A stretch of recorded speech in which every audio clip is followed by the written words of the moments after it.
Hello everyone, అందరూ ఎలా ఉన్నారండి? బాగున్నారా? మీ అందరూ బాగుండాలని ఇప్పుడు కోరుకుంటానండి. మార్నింగే లేచి బయట ముగ్గది పెట్టేసి పసుపు కుంకుమతో అలంకరించేసానండి.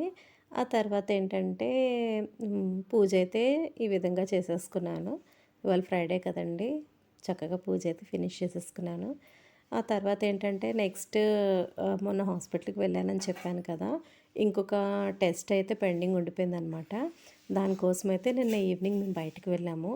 అక్కడ మొత్తం అయితే ఈరోజు చాలా కామ్గా ఉందండి. అక్కడ ఎవరో ఫారినర్స్ ఉన్నారు, వాళ్ళని కొంచెం క్యాప్చర్ చేశాను. ఇది కన్నికా పరమేశ్వరి తల్లి గుడి, మీకు ఆల్రెడీ చూపించాను. అంటే ఏంటంటే రిటర్న్లో వచ్చేటప్పుడు తీసానమాట. ఇక్కడ మేము రెగ్యులర్గా ఇక్కడే ఫ్రూట్స్ కొంటామండి.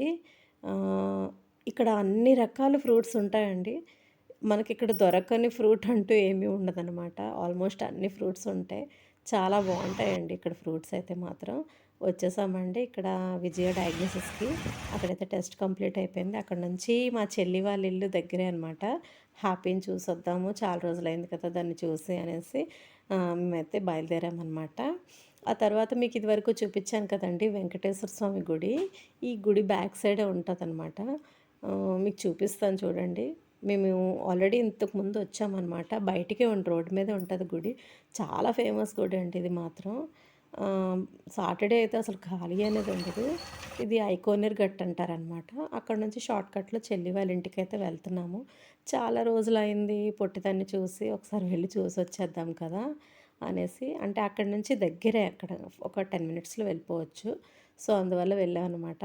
ఇది సుబ్రహ్మణ్య స్వామి తండ్రి గుడి అనమాట. ఇక్కడ వచ్చేసామండి. ఇది చెల్లి వాళ్ళ అపార్ట్మెంట్. రీచ్ అయిపోయామండి. అదే అనుకుంటున్నాం ఇప్పుడే వచ్చి ఉంటుంది పొట్టిది స్కూల్ నుంచి అనేసి. వీళ్ళ లిఫ్ట్ ఎక్కుతాను కానండి నాకు చాలా భయమేసేస్తుందండి. ఎందుకంటే ఇది క్లోజ్డ్గా ఉంటుందండి. ఎప్పుడు ఆగిపోతుందో. ఒకసారి అయితే మాత్రం అలాగే ఎక్స్పీరియన్స్ అయిందండి. ఇలా ఎక్కిన వెంటనే ఒక ఒక డిఫరెంట్ సౌండ్ వచ్చిందనమాట. వెంటనే చాలా భయపడిపోయాను. చూసారా, పొట్టిది స్కూల్ నుంచి వస్తుందని చెప్పాను కదా, వచ్చింది. హాయ్ చెప్తుంది చూసారా. నువ్వేం చదువుతున్నావు అని అడుగుతుంటే థర్డ్ క్లాస్ అని చెప్తుంది. ఇప్పుడు ఏం చదువుతున్నావు అని అడుగుతుంటే థర్డ్ క్లాస్ అని చెప్తుంది. దాంతో కొంచెం టైం స్పెండ్ చేసి రిటర్న్ అయితే వచ్చేది నెక్స్ట్ డే మార్నింగ్ అండి. ఈరోజైతే గుడ్లు చిన్నొడియాలును తర్వాత చామదుంపలు కలిపి పులుసు చేద్దామనేసి చేస్తున్నాను అనమాట. ముందుగా చామదుంపలు గుడ్లు ఉడికించాను, అవన్నీ వేయించాను. ఇంకో పక్కేమో చాయ్ రెడీ అవుతుంది. ఈ పక్కన పెట్టేసుకొని మసాలా పేస్ట్ ఆల్రెడీ రెడీ చేసి ఉంచుకున్నానండి. సింపుల్గా చేసేస్తున్నానండి ఇవాళ కుకింగ్ అయితే. తర్వాత దాంతోపాటు కొంచెం చిక్కుడుకాయలు పుల్ల బెల్లం పెట్టి కర్రీ చేశానండి. పులుసు అయితే మాత్రం చాలా బాగా వచ్చింది. మసాలా అంటే స్పైసెస్తో చేశానఅనమాట. చాలా టేస్టీగా వచ్చింది. ముందు మసాలా పేస్ట్ అంతా వేయించుకొని తర్వాత ఉప్పు కారం పసుపు అన్నీ వేసేసుకున్న తర్వాత ఈ గుడ్లు వేసి చింతపండు రసం వేసి మగ్గించుకోవడమేనండి. చాలా టేస్టీగా వచ్చింది పులుసు మాత్రం. తర్వాత హస్బెండ్ లేచారు. హస్బెండ్ కోసం అయితే టీ అయితే పెట్టేశానండి. అంటే లాగానే టీ ఇచ్చామనుకోండి ఒక పని అయిపోతుంది కదా అనేసి. పులుసు కోసం అయితే రెడీ చేసేస్తున్నాను. అంటే మసాలా అంతా మంచిగా, అంటే ఆయిల్ తక్కువ వేసానండి. ఎందుకంటే ముందు ఆల్రెడీ ఎగ్స్ వేయించాను కదా, అందులో ఆయిల్ ఎక్కువ పడిపోయింది. మరీ ఎక్కువ ఆయిల్ తిన్నా మంచిది కాదు కదండి.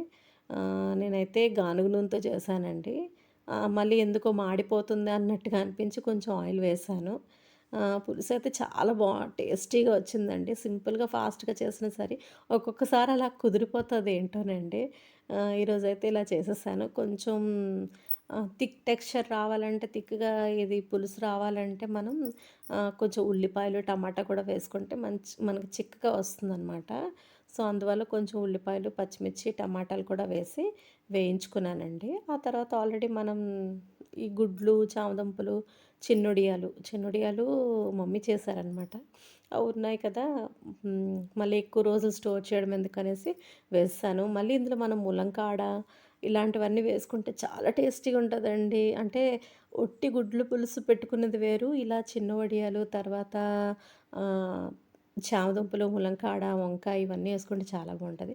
ఇంకో పక్క అయితే గోరుచిక్కుడుకాయలు కొంచెమే చేశానండి కర్రీలాగా, అందుకే చూపించలేదన్నమాట. అది ఉడికించాను ఆల్రెడీ. సింపుల్గానే చేస్తానండి. ఇక కొంచెం చింతపండు రసం వేస్తున్నాను. లాస్ట్ ఫైనల్గా ఇలా వచ్చిందనమాట. ఇక్కడితోనైతే నా వీడియోని ఎండ్ చేస్తున్నాను. మరి ఇంకో మంచి వ్లాగ్‌తో మీ ముందుంటాను.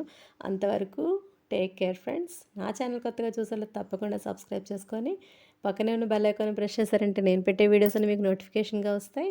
లైక్ చేయడం మర్చిపోకండి. ఇంకో మంచి వ్లాగ్‌తో మీ ముందుంటాను. అంతవరకు take care. See you in the next vlog. Bye friends. Like ఇవ్వండి.